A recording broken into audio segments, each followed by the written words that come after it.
What's going on, people? Welcome to the Damage Report. I am Francesca Fiorentini in for John Idarola, who is on baby watch. Yes, so it is still a fantastic Monday. And joining me for this fantastic Monday, Rayyvana, Rebel HQ contributor. What's going on, Ray?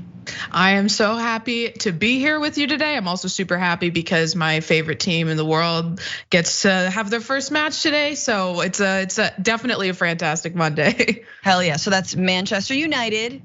I had Ray show me the jersey. Very exciting for you and your team. Exciting for us, we got a lot to dig into. Of course, maybe a fourth Trump indictment, Hunter Biden updates from Maui. And then in the aftermath, a revenge porn lawsuit that will, to end all revenge porn once and for all.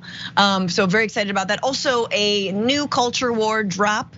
So get ready, hang on, it's a candy. So everyone, put your suggestions and your thoughts out right now. And while you're at it, remember to be liking the stream, sharing the stream, doing all the things, sending in your comments. Of course, we got that Blue Apron gift card for the comment that I like most, because John's not here, so it is my turn, my time. And yes, send us all your super chats and all your things, and we're gonna get into it. But with that, Ray, are you ready? Oh, absolutely. Okay, let's do it, with or without John. So Trump could be getting his fourth indictment this week. That is right. This time, however, they're text messages. Oh, it's so exciting. So this is the case in Georgia with Fani Willis. And we know over the weekend that two witnesses received subpoenas. That's former Lieutenant Governor of Georgia, Jeff Duncan, as well as George Cheedy, who's an independent journalist. So this is all sort of a precursor to this Fulton County, or excuse me, this Coffee County indictment. And this is the one that's big, right? You guys remember, this is the one that's like RICO style. Like Fani Willis is going after, who is the Fulton County DA, is going after a lot of people. So kind of the opposite of what Jack Smith is doing on the federal level. So let's look into it. Atlanta area prosecutors investigating efforts to overturn the 2020 election results in Georgia are in possession of text messages and emails directly connecting members of Donald Trump's legal team to the early January 2021 voting system breach in Coffee County. Again, a dozen individuals are implicated in this. There's video footage of this, and BT dubs, this was one of those heavily Republican counties, which was always a head scratcher to a lot of us.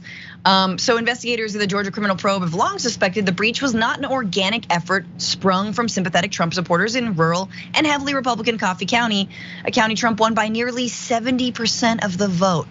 They've gathered evidence indicating it was a top-down push by Trump's team to access sensitive voting software, according to people familiar with the situation. Again, weird target considering how Republican it was, but hey, a con is a con.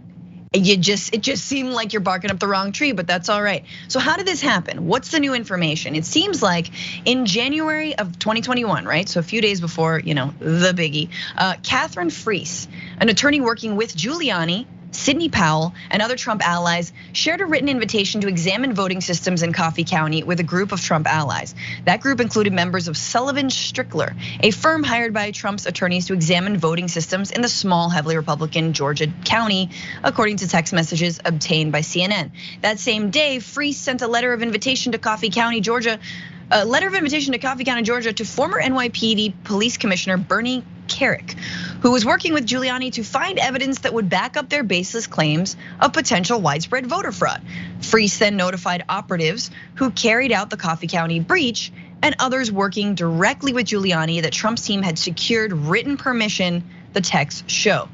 So it's just one weirdo calling on another former dude who was at the NYPD to do the thing and blah, blah, blah, but it's all coming from the top down.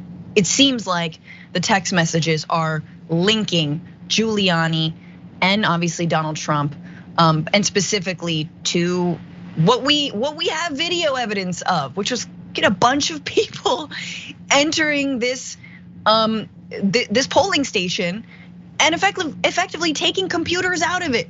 The stuff that Republicans were dying to find Democrats doing, there's actual evidence of. Rayyvana, I'm curious about your thoughts about the strategy here by DA Fani Willis going after like all of the goons versus just trying to focus on the big goon. I think it's an excellent strategy. I think that I wanted to see at the federal level more of a wide net cast on who they can implicate, because so many people have been implicated. They've really kept it narrow to Trump and his aides, when I think that there are so many more people that could have been brought in.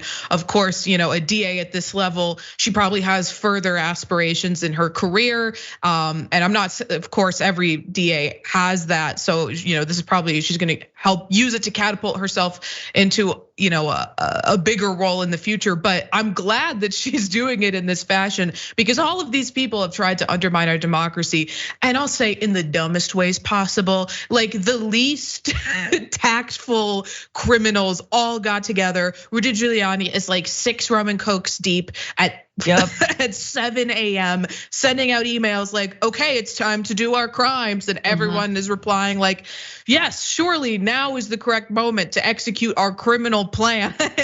So, I mean, to an extent, the DA, she has to bring in all these people because it was so absolutely brazen. And I'm glad that she's being less, specific in her targets, because all of these people, like I said, they did coordinate to undermine democracy in our country and chose the dumbest, not just the dumbest way to collude to do it, but the dumbest possible avenue through which they could try to overturn the election.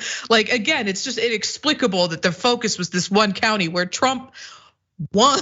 And I mean, the whole. But I think maybe that was the tactic. It was just like, well, we know we can probably get away with this here because it's the one county where people are so loyal to Donald Trump that they'll do anything. And so even though it doesn't even help us strategically, just do something, right? And I'm sure that was coming from Donald Trump. Yeah, again, raging and throwing his ketchup-filled steak at the wall and asking to find those votes, which we're gonna get into later. But in case you guys needed some refreshing, this was the January 6th hearing that specifically talked about this effort from the top down to actually seize those voting machines. Take a look. There was a point at which the president said something about, why don't you guys seize machines? Mr. Rosen, the president asked you to seize voting machines from state governments. What was your response to that request? That we had seen nothing improper with regard to the voting machines, and I told them that the real experts at that had been at DHS, and they had briefed us that they had looked at it and that there was nothing wrong with the voting machines, and so that was not something that was appropriate to do. Yeah, Mr. Donahue, can you explain what the president did after he was told that the Justice Department would not seize voting machines? The president was very agitated by the acting attorney general's response. The acting attorney general said that the DHS, Department of Homeland Security, has expertise in machines and certifying them and making sure that the states are operating them properly. And since DHS had been mentioned, the president yelled out to his secretary, get Ken Cuccinelli on the phone. Right, so that's a bunch of attorney generals and DOJ officials, which, I mean, covering the January 6th hearings, they went on every kind of wild goose chase to please the president within what they felt was legally okay to do. And seizing the voting machines was not one of those things, sadly. Watching a bunch of weird YouTube links, they did it. They tried to follow up on some of the Italygate stuff, didn't bear out. But that one they could not comply with. But it was floated, Ray. It was floated, and so you know how like mob bosses work. You're not gonna do this for me. I'm gonna find someone who will, and that's someone who will. Rudy Giuliani, this woman, Freese, and Sidney Powell. I mean, Sidney Powell was just ready, born ready, drunk on life. Doesn't need those rum and cokes before 6 in the morning. But let's go to Donald Trump's reaction to all this. So Donald Trump is fuming.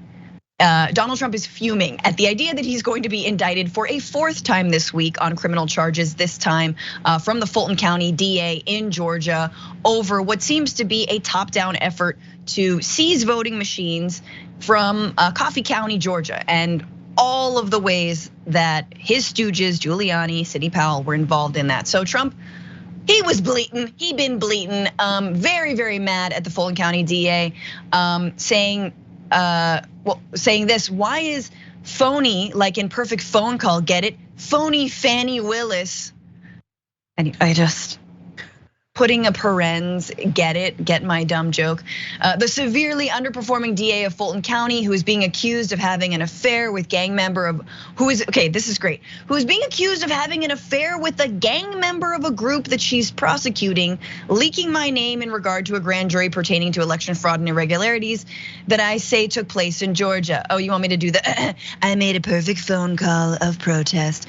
What does phony Fani have to do with me? She should instead focus on the record number of murders in Atlanta.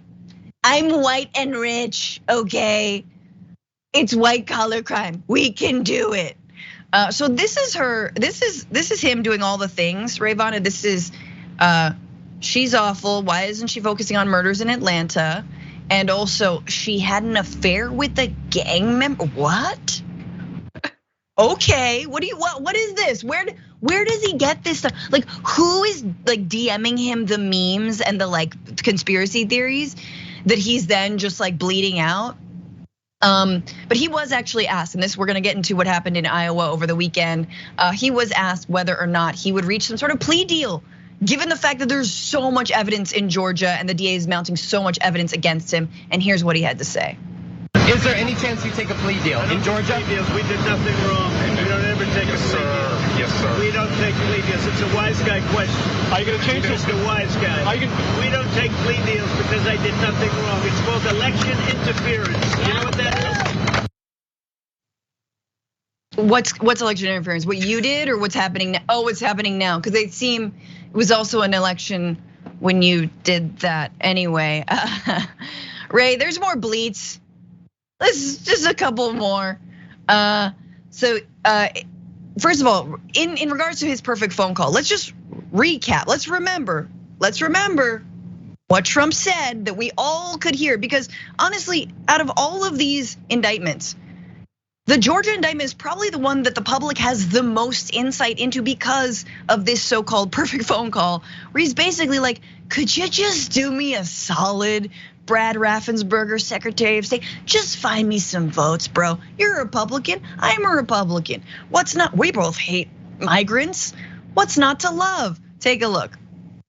So look, all I want to do is this. I just want to find 11,780 votes, which is one more than we have, because we won the state.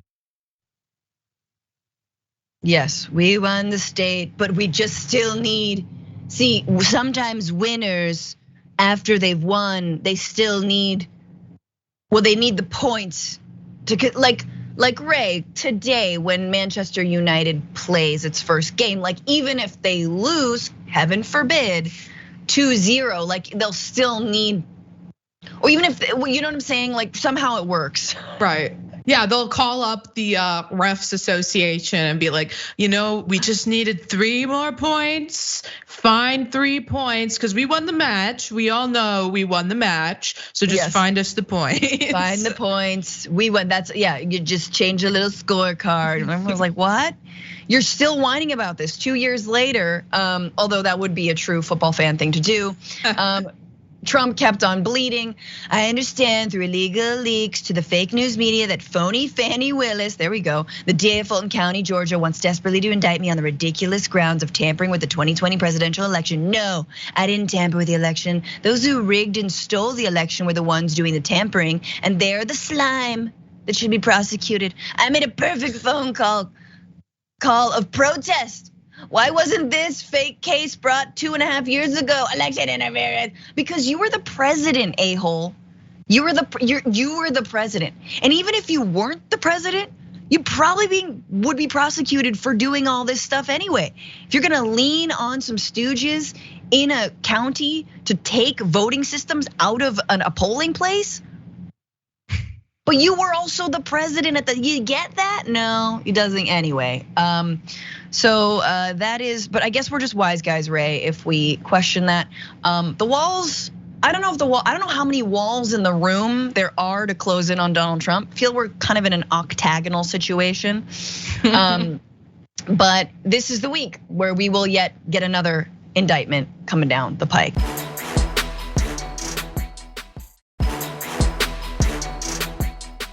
Republicans have gotten their wish on Hunter Biden. Yes, there is now a special prosecutor that's been appointed to cover and follow the Hunter Biden money trail when it comes to all of his foreign dealings. So Republicans are obviously happy.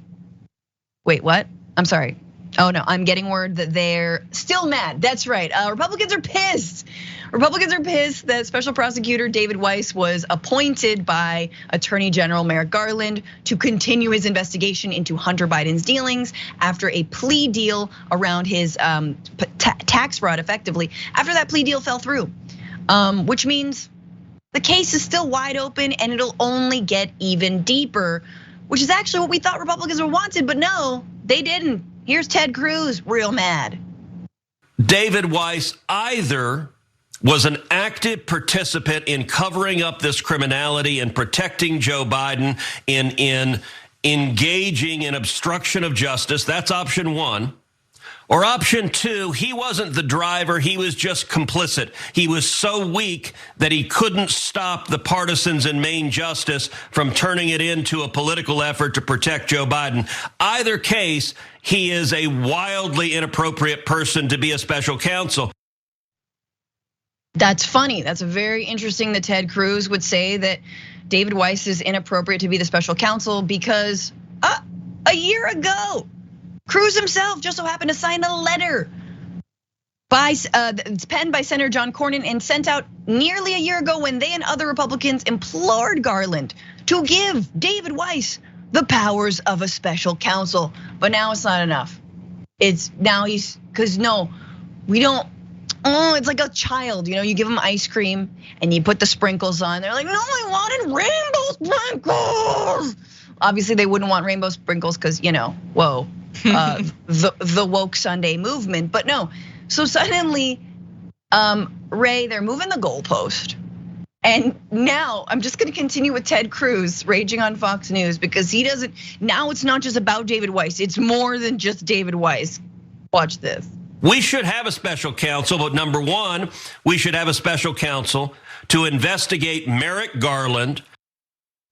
Yes, we want another special counsel. And Merrick Garland gonna appoint a special counsel to investigate himself. But if he does that, then I'll also be mad because he would have to appoint himself a special prosecutor. And I've gotten lost in sort of the space-time continuum of what Republicans want out of this Hunter Biden investigation. It is really funny to see Republicans get everything they ever wanted and to be so miserable about it. I mean, not just in this, they won with the Supreme Court overturning, the abortion protections, and then they didn't have the landslide victory they were supposed to have when it came time for the midterms. And I'll say, I think once again, like what we saw ahead of the midterms, they're massively missing the mark on this messaging. Their obsession with the Hunter Biden story, I think, is horrible politics for them. Fine by me if they want to mess themselves up ahead of this presidential election. But and I said this on the main show on Friday, but I think it bears repeating that most people can relate to having a family member or relative who has, fallen victim to certain vices like Hunter Biden. And every time they try to reveal, these are private messages between Joe Biden and his son Hunter, he just looks like a really great dad, like someone who just really loves his son and wants the best in the world for him. And their messaging is just so far off, I think, from if they wanted to actually win this presidential election, much like Bill Clinton's election in the 90s, it's the economy, stupid. Hit hard on that. That's what people care about. They don't want to see, they don't care that much about Hunter Biden. I think polls have shown that most people, aside from their hardcore QAnon base, do not care that much about Hunter Biden. I think all they're doing is making Joe Biden look more and more sympathetic because he is someone who throughout his career in politics really has not enriched himself. This is a man who took the Amtrak home every single day because he couldn't afford a house in Washington, D.C. Right. So he's not someone we've seen unjustly enrich himself, as opposed to people like Ted Cruz. So, trying to paint him as this deeply corrupt individual who is somehow getting kickbacks from his son, not to say that his son shouldn't be prosecuted for the crimes he did commit. I'm fine with that. But to try to constantly tie it to Joe Biden as if Joe Biden was somehow unfairly benefiting from, what was really just tragedy upon tragedy he had to go through within his family, and then how it affected his son. It just doesn't stick, especially when your candidate is the king of corruption himself, about to be 4 times indicted. Totally, it is massive deflection and only makes me think more and more about the stuff that Trump's family did, and Ivanka and Jared, and the $2 billion Saudi deal that Jared sealed just weeks after leaving the Oval Office himself. By the way, which he never got security clearance to be in the first place. Oops, guess we're not gonna talk about that anymore. But just specifically, and then I wanna kick it over to my favorite part of Fox News. Yes, there's a favorite part. Last week, Merrick Garland said, we need this special prosecutor and a special counsel. So Merrick Garland tapped David Weiss, the US attorney in Delaware, who's been probing the financial and business dealings of the president's son. David Weiss, appointed by Donald Trump himself.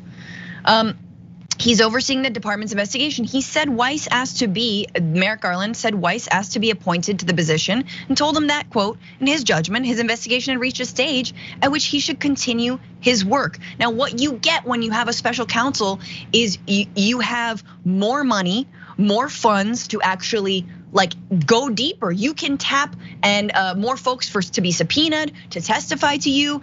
Again, you just unleash this world of resources that they didn't have before. So what is the problem? Why are we so mad? But don't take it from me. Take it to probably the best hire Fox News has made in a long time, and that is Jessica Tarlov of the Five, who has kind of been tapped to be the liberal voice, but who consistently makes amazing points in the face of a lot of BS. Here she is in a couple clips. Take a look. The good thing, I guess, is it seems like it's going to be a good day for justice and that he's going to be fully investigated. It seems to me that David Weiss wanted this now because he wants to be able to charge him in California and in DC, which he wouldn't have been able to do as a special prosecutor. But the Republicans, yet again, are being incredibly craven and contradicting themselves. 33 Senate Republicans signed a letter saying we need a special counsel. Half of the GOP conference signed a letter saying we need a special counsel. But not the same guy. No. Yes, the same guy, Brian Kilmeade. It was David Weiss that those senators wanted to be appointed to be a special prosecutor in this case. That's the whole point. But so they're mad about the specifics now, and here you have Jeanine Pirro extra mad because apparently David Weiss already had the authority before to prosecute in DC and California, as Tarlov just explained, and then Tarlov comes back swinging. Take a look.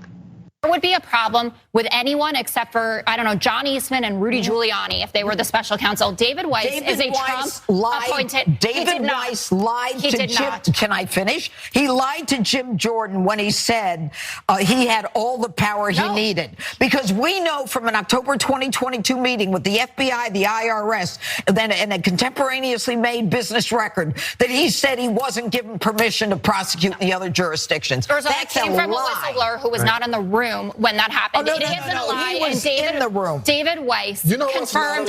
Wait, what's not a lie? You know what's not a lie that you're cutting me off. Let me say this. You know what's not a lie? Finish your point first. Go ahead. Oh, that's very generous of you. Thank you. David Weiss hasn't lied, and Merrick Garland confirmed it today, saying he had all the powers that he asked for. I would have made him a special counsel, but he did not ask to be. So obviously something changed. So if he didn't ask, then he wasn't interested in getting justice. That's not Jessica, you said. Wow. Ray, I'm gonna kick it to you. They're she's really hand holding them on all of this. It's a good day for justice because we're gonna get a full investigation. He can be prosecuted in 2 states. What more do you want? I just read a comment. I'm sorry. Someone said I could taste the booze coming off of her breath. But obviously there's no sense between any of them. And then Tarlov is there making excellent points. And when faced with actual facts, they all crumble and all they can do is laugh and scoff and say things that make absolutely no sense. And I'll just say, Merrick Garland, the Department of Justice has done everything they were supposed to do. When they're faced with this conflict, now they have to appoint a special counsel. And when this happens, you want to appoint a special counsel who is not of the same political party as you. You want someone who is appointed by, a president from a former, a president of the opposite party. These are the things that you're supposed to do. So much so that they appointed the exact guy the Republicans wanted them to appoint. And they're just crying and they're so unhappy again when they got everything that they asked for. Yes, absolutely. And as Tara Love explains, they would only be happy if it were John Eastman or Rudy Giuliani, which they would see no conflict of interest, even though both of them might be indicted in separate suits, not just in Georgia, as we just talked about, but from Jack Smith federally. Incredible stuff here. And yeah, they're just inventing new ways to be upset.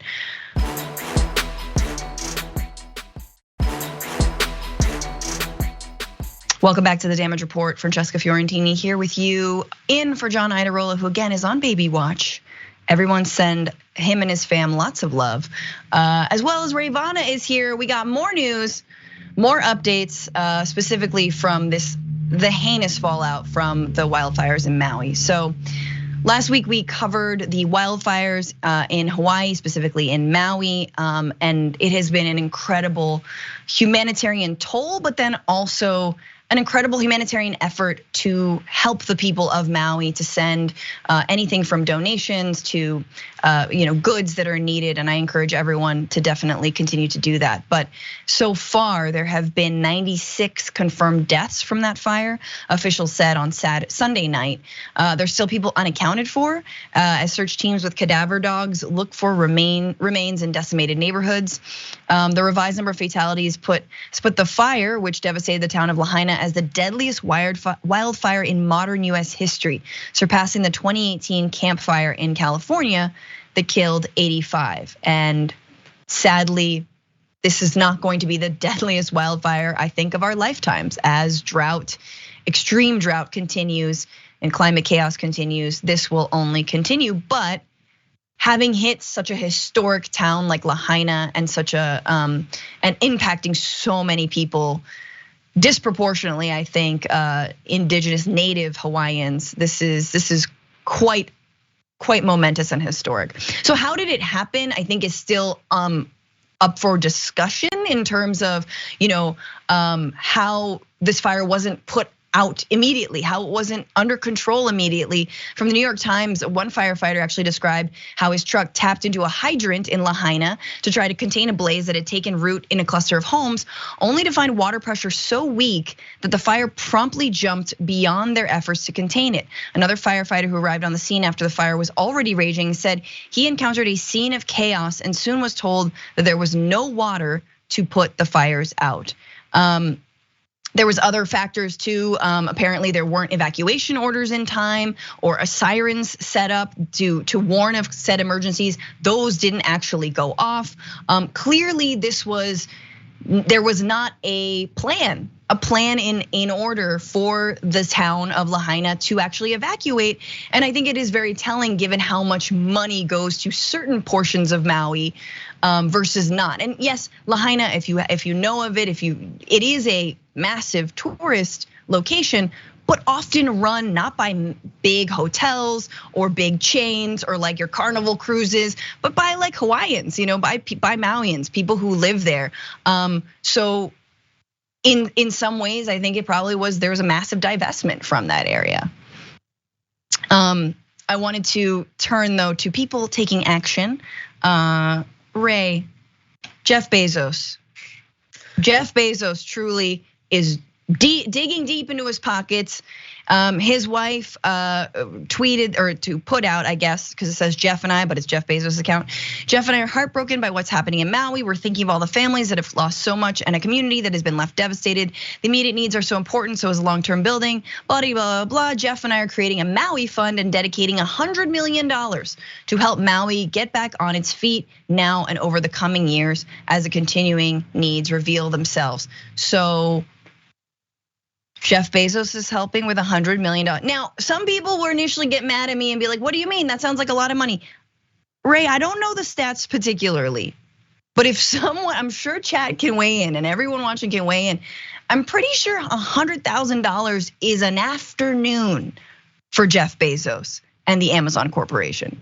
Right, relative to the amount of wealth he has, it's a tiny fraction for him. I mean, comparatively to what we're able to donate compared to, our limited income, it's really something negligible. Not that it's not gonna probably immensely help the efforts of the people there. I'm not trying to undermine that, but what I will say is that the people of Hawaii, the native people of Hawaii have been trying to raise the alarm for a long time now about, they've been really trying to call on people to stop vacationing, stop coming to Hawaii. They've been protesting against the military bases we have that are polluting the waters in Hawaii. And of course, we don't know the precise reason that these wildfires began.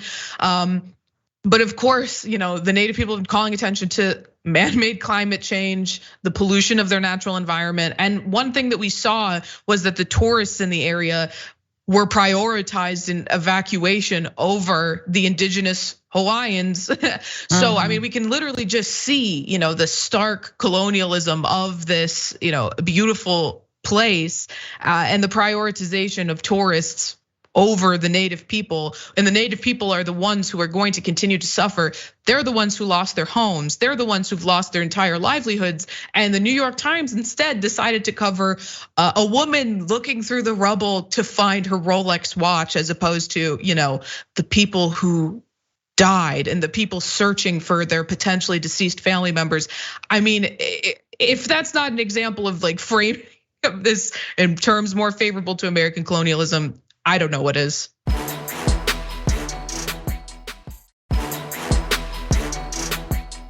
And actually, I just wanted to skip to this video because there are conspiracy theories swirling as to how this fire was started. We're talking about the broader context of the inequality and the history of colonialism in Maui itself, in Hawaii, and as a whole. But there are a lot of theories moving around because there have to be, because somehow it can't just be that there was a hurricane and a downed power line started a massive wildfire, which, let me tell you, it definitely can be that, because in California, while we don't have hurricanes, it's a lot of downed power lines and a lot of neglect from corporations like PG&E. So don't get me wrong, I feel it, but here is an interesting, and I want to get your take and everyone's take on this, because it's an interesting twist on this idea that no, this fire didn't start organically. Someone must have started it for a certain aim. Take a look. People online are speculating the fires were deliberately started by the government. The majority of the properties damaged by the fires were highly sought after real estate locations that are estimated to be worth billions of dollars. Theories are spreading online alleging that the fires started far too suddenly and burned too harshly to be attributed to a regular wildfire. Videos are circulating of what looks like a last strike coming from space directly onto a house. Okay, so there's I don't know if Marge had anything to do with this, but apparently there's a space laser. Who knows if the Rothschilds created it, but there's a video, I guess, that's been circulating of something just beaming down and hitting there is no way to verify any of this stuff, but what we do know is, again, when you have neglected infrastructure combined with a hurricane and or a massive drought, which Maui's been undergoing, a wildfire is not completely out of the question. The part of that conspiracy theory video that does ring true, and I think this is what's messed up about conspiracy theories, is I think what you were mentioning earlier, Rayyvana, which is this is valuable property.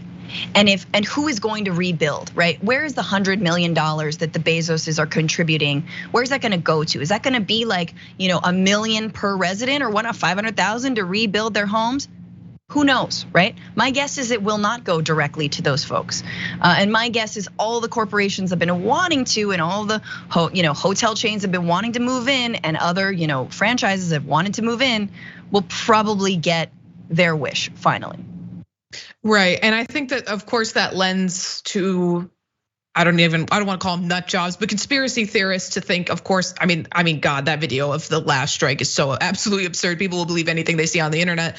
I think it's more what we see all the time, corporations taking advantage of a tragedy. And that's what we're gonna see. So, I implore people who want to help out, who want to donate to relief efforts, to be careful to what organizations you're giving to, to look into how the funds are going to be distributed and make sure that you're not, giving to an organization that's just gonna funnel a bunch of money into large corporate developers trying to use this land to further tourism, which again, as I highlighted, the indigenous activists, the Native Hawaiian activists have been saying they really don't want to see. They are literally just saying, stop coming to Hawaii, please stop traveling to Hawaii. So just keep an eye out. If I know people out of the goodness of their own hearts really want to help, be mindful of where that money's going. Yeah, absolutely. Well, let's pivot a little bit because they're obviously Republicans have to capitalize on the Maui wildfire, and not in a good way, not in a relief effort, fundraising way, not taking climate change seriously way, not taking tourism in Hawaii seriously way. Are they listening to those Native Hawaiians? No, they're using this as an effort to take digs and shots at President Joe Biden. So here is Lauren Boebert tweeting, there's a total crisis in Maui, 3,000 destroyed homes, 80 people dead. Where's Joe Biden? On vacation, of course. There's no bottom for this president. The least he could do is throw a roll of bounty at the people in the water trying to escape the fire, like any good president. But here is a side-by-side that another right-winger posted, blue check mark, very key indicator, saying Biden was vacationing on a beach in Delaware today. Meanwhile, Maui's been completely destroyed by fires. 93 people have died and thousands have lost their homes, yet Biden refused to give up his vacation and go to visit Maui residents in their time of need. Well, okay, couple things. One, that is Biden, he is on vacation. He does that a lot in the summer on the weekends, one can remember when another president golfed a whole hell of a lot. But we've just been talking about how Hawaiians are like, please don't come. So I'm sure having to field a massive, like the convoy of Biden and his Secret Service team at a time when they're literally like trying to get any survivors or people or human remains from the rubble. Probably not the time to go right now, Ray. I don't know your thoughts on this. I'll get into what Biden did do. Yeah, I mean, that's exactly it, right? He would just be in the way. Also, the idea that he should have anticipated this was gonna happen, and I hate having to constantly defend Biden, but the idea that he should have anticipated this was gonna happen and not have been on vacation when it happened, I think is really silly. And yeah, he deployed FEMA and that was the right response. He being there, he's not gonna be able to rebuild these houses. He's too old to be searching through the rubble. And when the president goes anywhere, they have to be very careful about who's around him. He has to fly Air Force One there. Not really a good place for him to be doing that now. Really, he would just be in the way. It would probably be the worst thing he could do to go there personally, as opposed to deploy the people who are going to be able to actually help start rebuild, continuing the search to find people who are still missing. Yeah, and the president has said that he is looking into a trip there. Of course, he will go there. The governor of Hawaii, Josh Green, said that he's received lots of support specifically from this administration. And Biden did have a statement last Thursday, basically when these fires broke out, saying, I want to say a word about the devastating wildfires that have claimed at least 36 lives. And that was again, half a week ago. We have just approved a major disaster declaration for Hawaii, which will get aid into the hands of people desperately needing help now. They've lost, anyone who's lost a loved one whose home has been damaged or destroyed is going to get help immediately. And I think, final thoughts on this is aid is important. Rebuilding justly is even more crucial for the people of Maui. So that aid needs to continue, needs to help people rebuild their homes where they were, homes and businesses. And this cannot be aid that is going to people who don't need it. We've seen that happen. Hello, PPP loans. Anyway, let's take our second break, and there's more after this.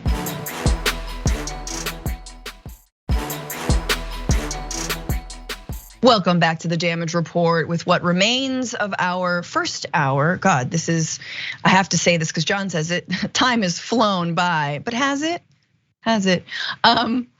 Very important, big weekend. Let's get into this. All the things that happened in Iowa. Take a look.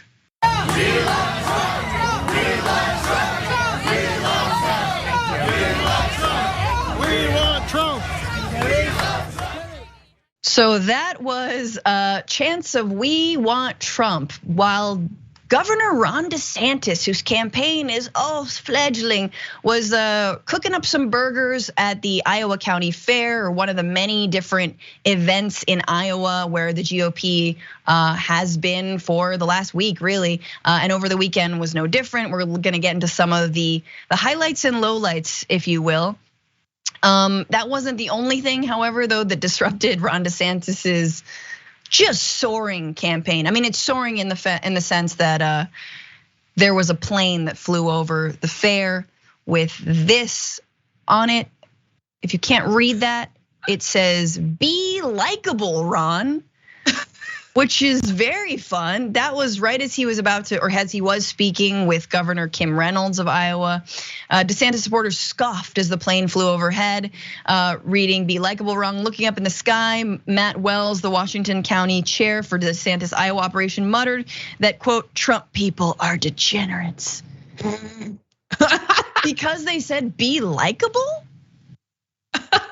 Also, I think that's pretty sage advice for someone running to be the president of the United States. Don't be weird, bro. Like, that's what I just have, like, I would have an edit on that. Like, don't be weird, Ron. Don't say hungry, Ron. Oh God, that was actually fake. You know that? I think that was actually, but everything else is real. Putting fingers is real. Speaking to a child with ice cream and telling them that's a lot of sugar is real. Not knowing what to say after you meet someone for the first time. Hey, okay, my name's Bill. Oh, hey, Bill. Doopy doo. As we covered recently, like being at a hotel party, drinking Coors Light and being like, I'm usually in bed by this time. Am I gonna see you guys tomorrow? Cool, can I leave now? Like, he can't be likable if he tried. Seriously. The back and forth, of course, is very fun, but there were some things that were a little weirder. Matt Gaetz was there with Donald Trump, actually, defending him and basically arguing for political violence, as if we needed someone to spell it out for us. Here he is in this beautiful backlit video. Take a look. Mr. President, I cannot stand these people that are destroying our country, that are opening our borders, that are weaponizing our federal law enforcement against patriotic Americans who love this nation as we should. We are having a great time at the fair. We love standing with you, but we know that only through force do we make any change in a corrupt town like Washington, D.C. And if you couldn't tell, that sort of like penguin outline of a man, that was Donald Trump there. As Matt Gaetz said, only by force will we take back. You know, it's almost like they need to, descend. Are they talking about like descending on the Capitol building and trying to like stand on the dais? And they need like a dude with like bull horns and face paint. Rayyvana, is it? Have I seen that before? Where did I saw that? Was that a streaming show? You know what? It's definitely ringing some bells for me. I can't quite place it though. Them trying to forcefully undermine democracy. I remember, maybe I have an image in my head of someone climbing up a wall and falling down. Yeah, a few like police officers being hit with an American flag. Right. Where do you see that? That's gotta be, God, that's weird. It's gonna be some show. But yeah, interesting, because there was a poll just recently that basically echoed Matt Gaetz' sentiment. People were asked squarely about their support for violence and if their preferred candidate lost in 2024. After all eligible votes were counted fairly, 20% of Republicans said violence may at least be a little justified, which I think is a fun polling trick. To be like, would it be a little justified? Just a sweet little bit of violence. But when they were asked whether violence was justified if their preferred candidate lost because of unfair actions from political rivals, support for at least some violence rose to 37%, which call it 40%. It doesn't matter. They're just being worded the question a little bit differently. But effectively, we saw what happened in 2020. It's all the votes were counted, and then their candidate, who lost, said that there was political interference with zero evidence, as we of course now are getting even more evidence to the fact that there was zero evidence. So it's just like tomato, tomato, however you word it. If your candidate loses, at what point would Republicans accept the results? Aren't they going to cry wolf no matter what? And won't people like Donald Trump and like Kari Lake, who we're gonna get to, won't they just, isn't this the third rail that they're consistently going to hit? I mean, unless 4 indictments and counting, which by the way is a TLC show at this point, unless 4 indictments and counting, like, unless that actually means something and scares Republicans in the future. Just to that point, the election was literally stolen from the Democrats in the year 2000, literally stolen from them. And they rolled over and let the drunk fail son of George H.W. Bush rule our country for 8 years. Change the course of this nation for all time. Like led to Obama, not super bad, but also led to Trump. Imploded the Republican Party. Don't get me started on the year 2000 and Al Gore. But change your light bulbs, guys. No, I won't because of you, Al. But let's move on though, because this is kind of the highlight of the Iowa County Fair. Here is Kari Lake, and she used her little moment in the spotlight. She's there in Iowa supporting Trump, I imagine, hoping for that vice presidential, sort of magic wand, fairy picking, whatever, to be chosen. Here she is just sticking it to the mainstream media, and she's doing it by milking a cow. Which one of you's from the New York Times? You know there's only 2 genders, right? I just take pictures. There's only 2 genders, and they know that in Iowa. I challenge the New York Times reporter and the Washington Post reporter to try to milk a cow and then try to milk a bull and see how that goes. Ew. Kari Lake, I'd like to see you milk a bull and see how that goes. You should prove your point. Why don't you go first? It's just like, I mean, I'm so thankful she did not win her race because she's one of the dumbest people in politics, and that's saying something considering all of the other people in politics who she's competing against. I think it's really funny because I don't think that, I hope that Trump doesn't get reelected, but even if he does, I don't think that she would become his vice president. So, I mean, I think that the Iowa fanfare is always really silly. I think that it's particularly silly right now when the Republican Party, it's clear who's going to be their candidate. Ron DeSantis slipped in the polls to below Vivek Ramaswamy. He had to bus fake supporters into Iowa and pay them to pretend to be supporting him. I mean, I think that I'm excited to watch the Republican debates because it's nothing but not entertainment. So, that's all coming. That'll be fun to watch. Bad for democracy potentially. But the whole Iowa thing this year feels like such a farce. They already have their candidate. It's gonna be Trump.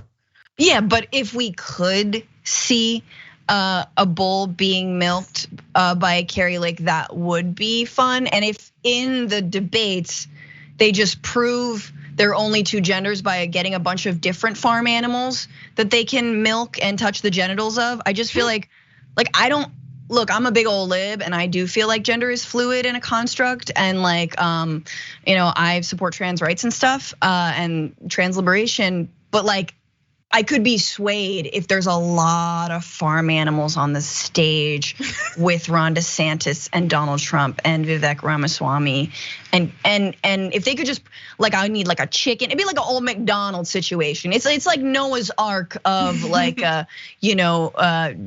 transphobes, and I would really like to see that. Is she also arguing that there's no meaningful difference between the mental capacity and faculties of a barnyard animal and a human? It might be true for her, but I'd like to think that I have a little bit more self-awareness than a cow being milked at the Iowa State Fair. First of all, that cow absolutely believes in trans rights. I just want to say that cow is woke AF, super ally. All right, well, that's all the time we have for the first hour, but there is more in the aftermath. Everybody, don't go anywhere. If you're on linear, bye-bye. But if you're on YouTube, the show continues.